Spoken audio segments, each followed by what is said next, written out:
Let's Mike News at 5.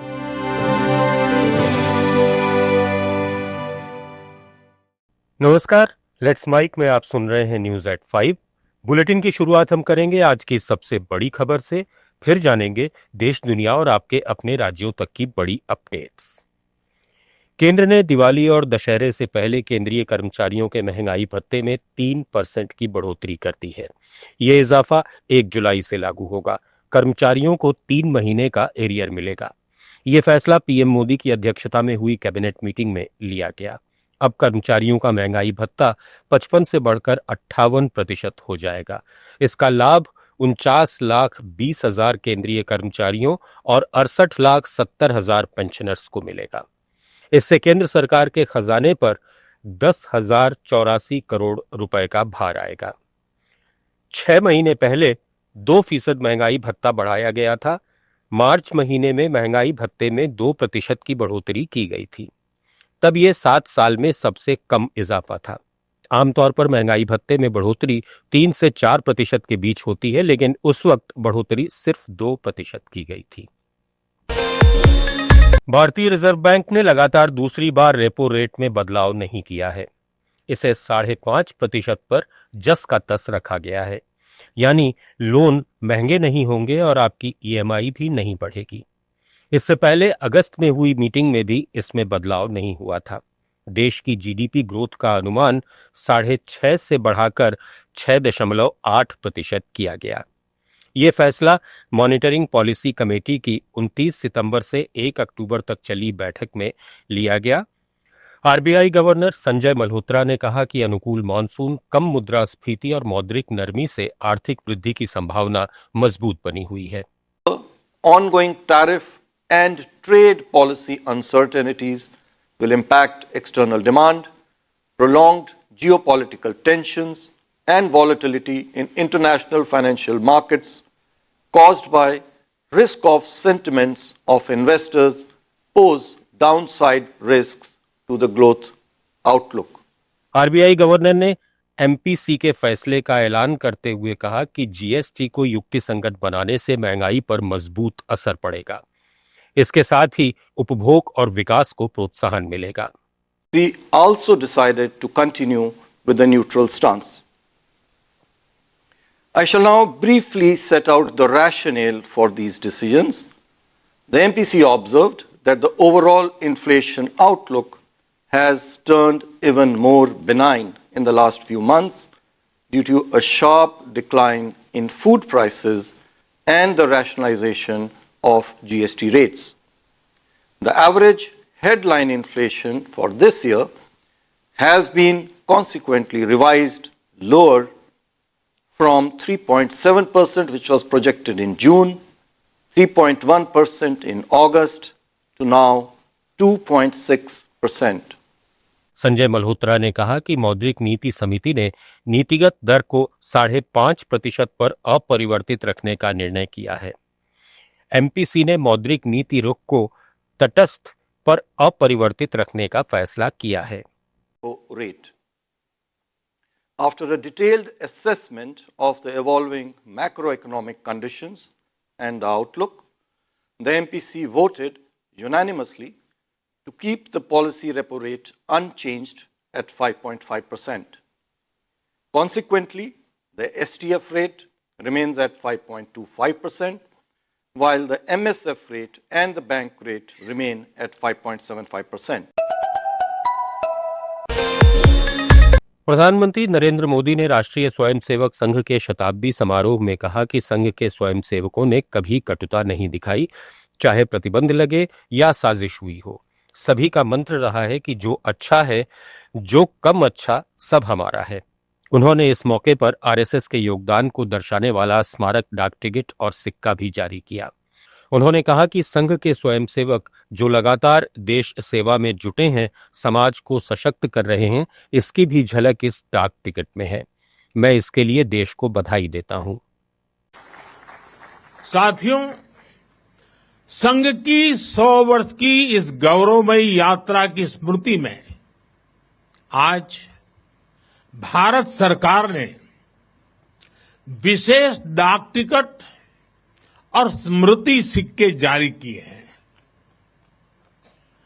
100 रुपये के सिक्के पर एक और राष्ट्रीय चिन्ह है और दूसरी ओर सिंह के साथ वरद मुद्रा में भारत माता की भव्य छवि और समर्पण भाव से उसे नमन करते स्वयंसेवक दिखाई देते हैं।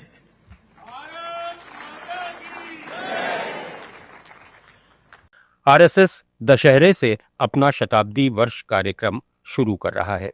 इसके तहत 2 अक्टूबर से 20 अक्टूबर 2026 तक देश भर में 7 बड़े कार्यक्रम होंगे। इसके अलावा संघ प्रमुख मोहन भागवत अमेरिका और यूरोप के कुछ देशों में कार्यक्रमों में शामिल हो सकते हैं। रक्षा मंत्री राजनाथ सिंह दिल्ली में रक्षा लेखा विभाग के वार्षिक दिवस समारोह में शामिल हुए। उन्होंने कहा कि ऑपरेशन सिंदूर में पूरी दुनिया ने देखा कि हमारी सेनाओं ने किस प्रकार एक निर्णायक विजय हासिल की थी। हमारी सेनाओं के शौर्य के पीछे रक्षा लेखा विभाग की भी बहुत बड़ी भूमिका है। साथियों, डीएडी एक अकाउंटिंग ऑर्गेनाइजेशन के साथ साथ राष्ट्र की इकोनॉमिक साइकिल को सुचारू रूप से बनाए रखने वाला एक ऐसा इनेबलर है जो ये इंश्योर करता है कि बजट एलोकेशन से लेकर फाइनल एक्सपेंडिचर तक हर प्रक्रिया स्टेबल और ट्रांसपेरेंट हो। फाइनेंस और नेशनल सिक्योरिटी का आपस में आप सब जानते हैं बहुत ही गहरा संबंध है। फाइनेंशियल डिसिप्लिन बिना किसी भी सैन्य शक्ति को सस्टेन नहीं किया जा सकता है। चाहे हमारी सेना कितनी भी सक्षम क्यों न हो, यदि समय पर उनके लिए आवश्यक संसाधन उपलब्ध नहीं होंगे तो उनकी क्षमता पर विपरीत प्रभाव पड़ सकता है। डीएडी वह अदृश्य सेतु है। डीएडी वह अदृश्य सेतु है जो फाइनेंस और फोर्स दोनों को जोड़ता है। लेफ्टिनेंट जनरल वीरेंद्र वत्स ने राष्ट्रीय कैडेट कोर के डायरेक्टर जनरल के रूप में कार्यभार ग्रहण किया। उन्होंने इस महत्वपूर्ण पद की जिम्मेदारी लेफ्टिनेंट जनरल गुरबीर पाल सिंह से संभाली।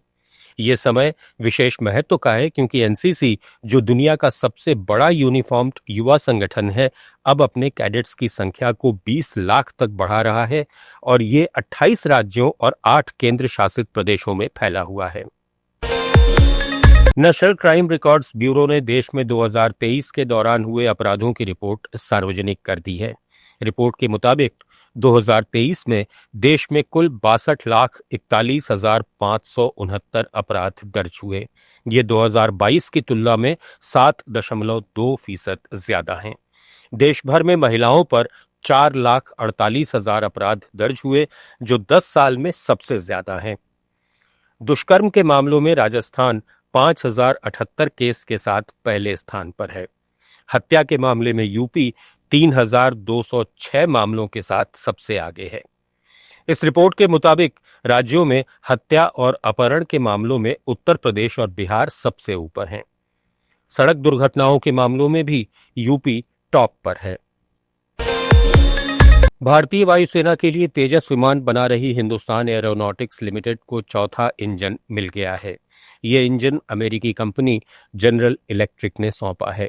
नवंबर तक भारतीय वायुसेना को 2 तेजस मार्क 1A फाइटर जेट मिल जाएंगे। फरवरी 2021 में सरकार ने HAL के साथ 83 तेजस मार्क 1A खरीदने के लिए 48,000 करोड़ रुपए का करार किया था, लेकिन HAL अमेरिकी इंजन की डिलीवरी में देरी की वजह से अभी तक एक भी एयरक्राफ्ट नहीं सौंप पाया। उम्मीद है कि 2028 तक HAL सभी एयरक्राफ्ट्स वायुसेना को सौंप देगा। LCA मार्क 1A तेजस एयरक्राफ्ट का एडवांस वर्जन है। इसमें अपग्रेडेड एवियोनिक्स और राडार सिस्टम लगे हैं। LCA मार्क 1A के 65% से ज्यादा उपकरण भारत में बने हैं। तेजस को भी HAL ने डेवलप किया है। ये सिंगल इंजन वाला हल्का लड़ाकू विमान है। उत्तर प्रदेश के मुजफ्फरनगर में सड़क हादसे में एक परिवार के 5 लोगों समेत 6 की मौत हो गई।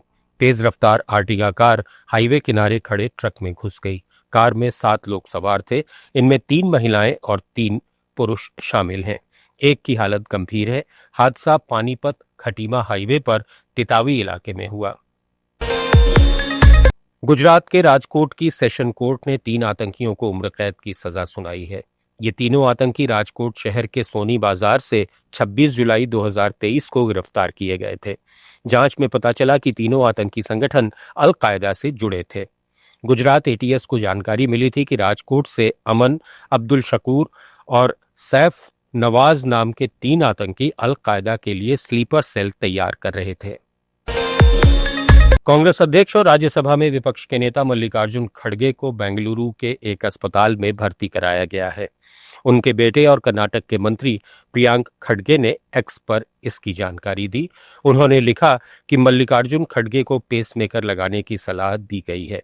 उनकी हालत स्थिर है और वे बेहतर महसूस कर रहे हैं। फिलीपींस में 6.9 तीव्रता के भूकंप में मृतकों की संख्या बढ़कर 69 हो गई है। अधिकारियों के अनुसार सबसे अधिक 30 मौतें बोगो सिटी में दर्ज हुई। सैन रेमिगियो में 22, मेडेलिन में 10, टुबोगोन में 5 और सोगोड और तबू एलान में एक व्यक्ति की मौत की पुष्टि हुई है। अब तक ये स्पष्ट नहीं है कि कितने लोग लापता हैं। राहत कर्मी मलबे में फंसे लोगों की तलाश कर रहे हैं। अमेरिका में शटडाउन लागू हो गया है। इससे सरकारी कामकाज ठप हो गया है। अब सरकार के पास अपने कर्मचारियों की सैलरी और खर्च के लिए पैसा नहीं होगा। दरअसल राष्ट्रपति डोनाल्ड ट्रंप सीनेट से फंडिंग बिल पास नहीं करा पाए। ये 2019 के बाद पहला सरकारी शटडाउन है। मंगलवार देर रात बिल पर वोटिंग हुई। बिल के समर्थन में 55 और विरोध में 45 वोट पड़े। इसे पास कराने के लिए 60 वोटों की जरूरत थी। ट्रंप की रिपब्लिकन पार्टी को विपक्षी डेमोक्रेट सांसदों का समर्थन जरूरी था, लेकिन डेमोक्रेट्स ने बिल के खिलाफ वोट दिया।